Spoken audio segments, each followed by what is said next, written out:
Hey, and welcome to learning more about biomedical technology 1 this year. My name is Mrs. Davidson, and I look forward to teaching you or your child in the fall of this year. So let's get started learning more about biomedical technology 1. So my name is Mrs. Davidson. I've worked at Green Hope as a health science teacher for 9 years now. This will be the beginning of my 10th. Before I started, I worked as an athletic trainer in different settings. I am not only a teacher, but I am also the assistant athletic trainer at Green Hope. So you may see me on the sidelines at different athletic events this year. So I look forward to also cheering on your student athlete. I've lived in many different places: Massachusetts, Ohio, Michigan, Arizona. But I've lived in Cary now for since 2012. So basically, just as long as I've been teaching. I live now in Cary with my husband and my daughters.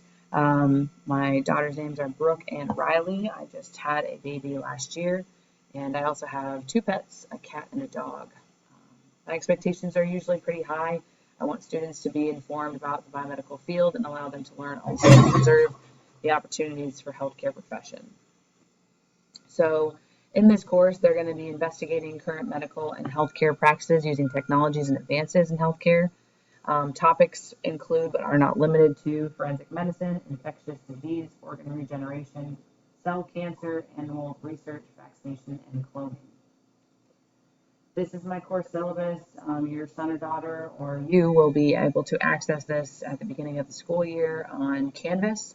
There will be a Google form that you'll need to fill out that says that you have proof of reading the syllabus and that you agree to follow that syllabus throughout the entire semester. So there's an electronic signature for your son or daughter, and also a parent or guardian. But you can have your son or daughter fill out that part if you need to.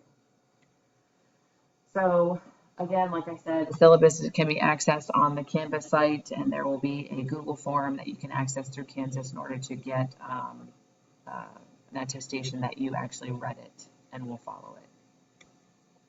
So highlights on this specific syllabi is that I want you to work hard and ask questions, and that the final exam is a state exam accounting for about 20% of your final grade, and there are no senior exemptions. So even if you have an A in my class as a senior, you are still expected to take the final exam. Grading wise, tests are going to be about 25%.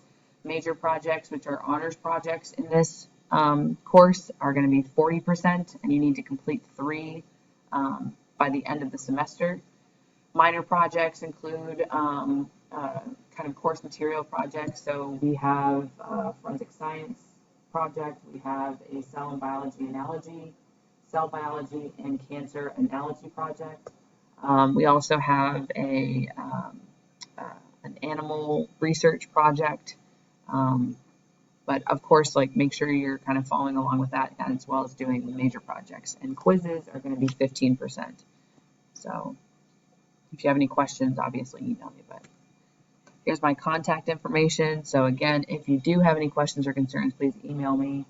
We are in this together. I know it's going to be year 2 of this kind of hard time, but I look forward to teaching you or your child, and I'm available with any needs that you have. Right? So thank you, and let's have a great year. Go Falcons.